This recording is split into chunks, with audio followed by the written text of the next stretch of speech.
Aujourd'hui, on va étudier les vouvoiements en espagnol et de manière générale, en français, on utilise la deuxième personne pour vous voyez, vous, et en espagnol, on utilise systématiquement la troisième personne.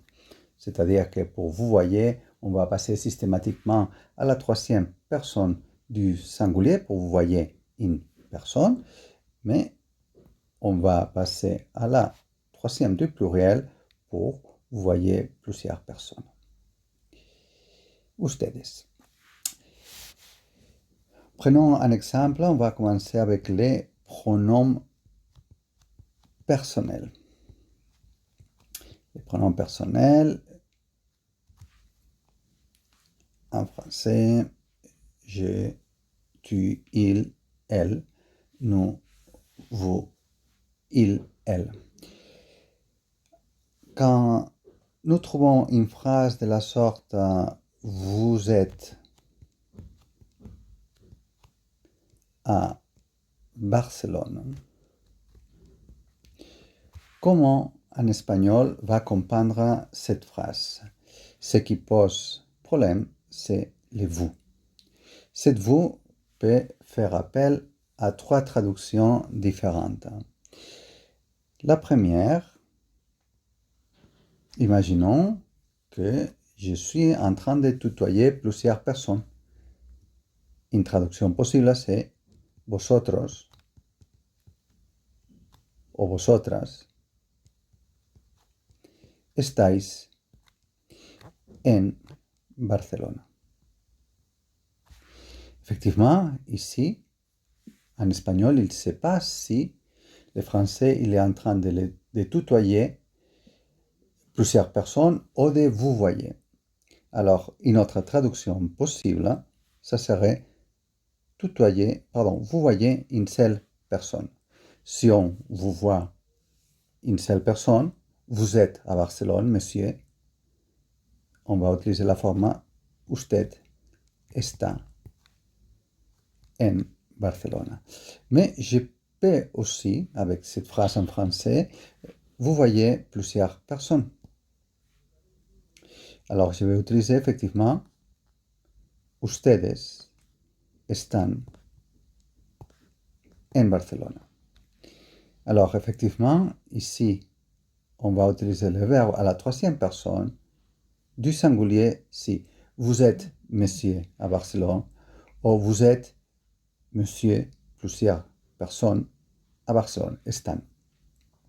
Voilà ce qui est difficile pour traduire les vouvoiements en espagnol, c'est qu'on a deux formes différentes, une au singulier, usted, une autre au pluriel, ustedes, et toujours à la troisième personne.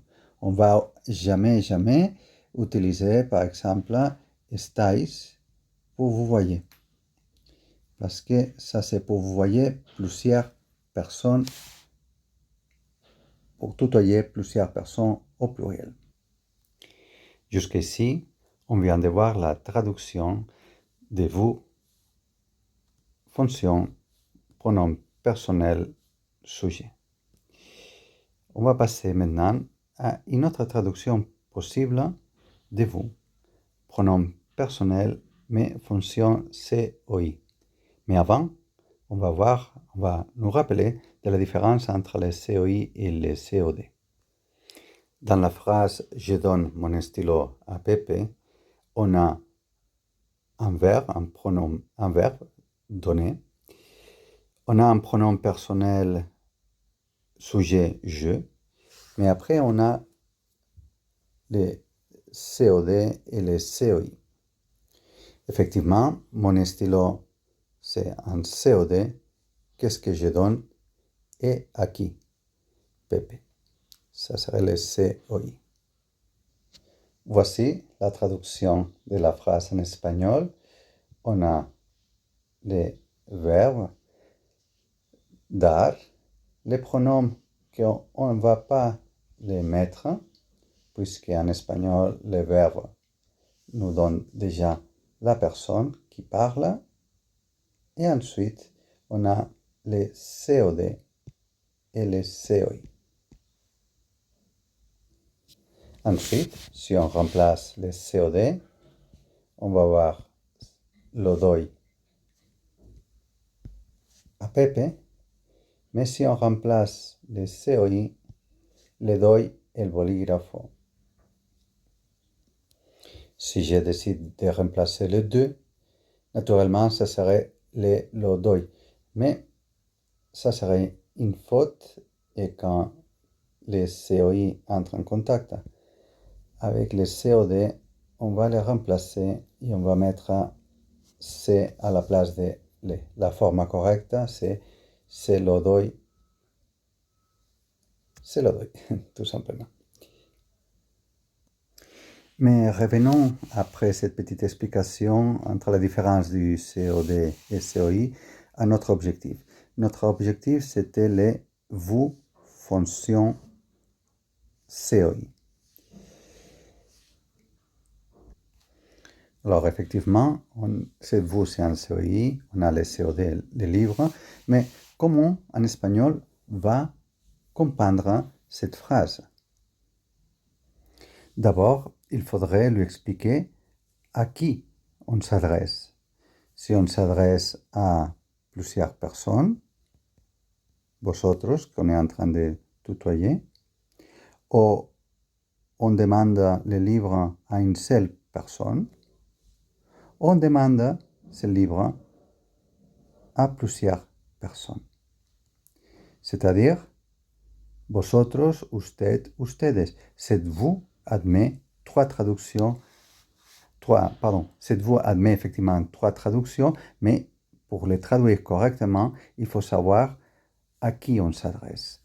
Et si on s'adresse à vosotros, on va utiliser la forme de tutoiement, os. Si je m'adresse à usted, je vous demande le livre à vous, monsieur. Le pido el libro. Mais si je m'adresse à plusieurs personnes que je vous vois, je vais utiliser les. Les pido el libro. Et effectivement, si je suis en train de m'adresser à plusieurs personnes que je suis en train de tutoyer, os pido el libro. Effectivement, le vouvoiement est compliqué en espagnol. On est en train de voir la traduction de vous fonction COI. Et effectivement, cette vous, ça peut être traduit par os, mais ici, on n'est pas dans le vouvoiement, on est dans le tutoiement. Le tutoiement pluriel. Os pido el libro. Je m'adresse à plusieurs personnes, par exemple à mes étudiants, et comme d'habitude, je tutoie mes étudiants, alors j'utiliserai naturellement os pido el libro. Mais imaginons qu'aujourd'hui, j'ai décidé de tutoyer un étudiant.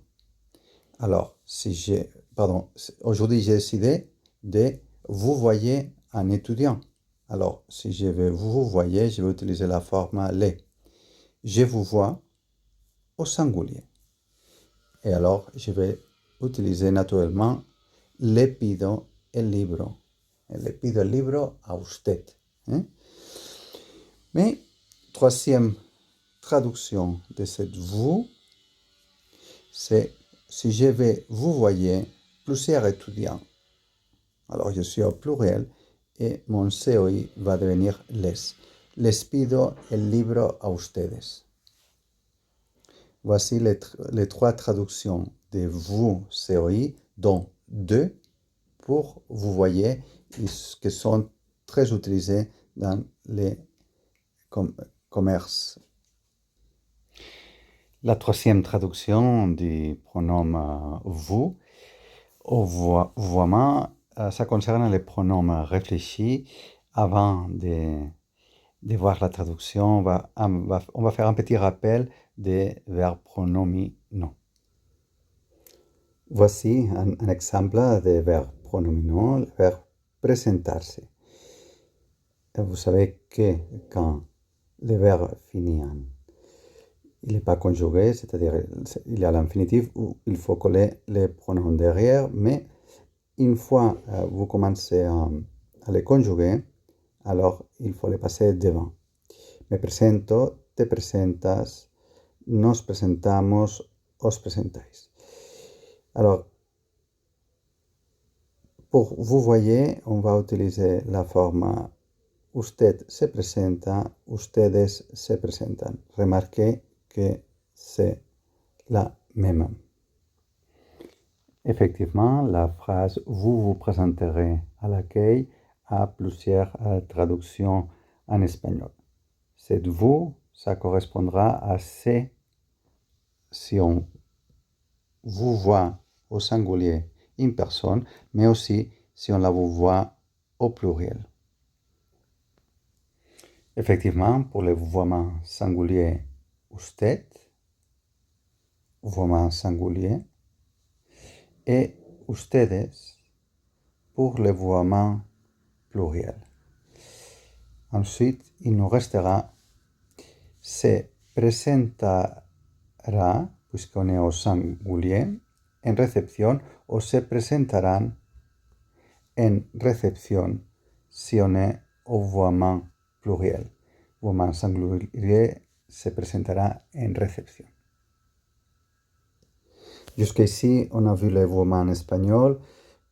Petit récapitulatif, on passe de la deuxième personne à la troisième personne pour utiliser la forme usted au singulier, ustedes au pluriel. Alors, le vous a trois traductions. Si c'est un pronom sujet, usted y ustedes.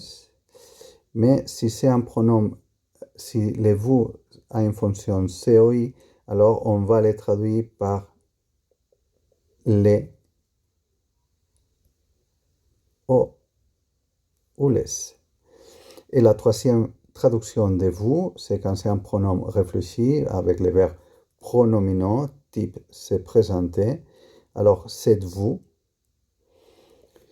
On va les traduire par c'est vous. Vous vous présenterez. Il faut les traduire toujours par c'est.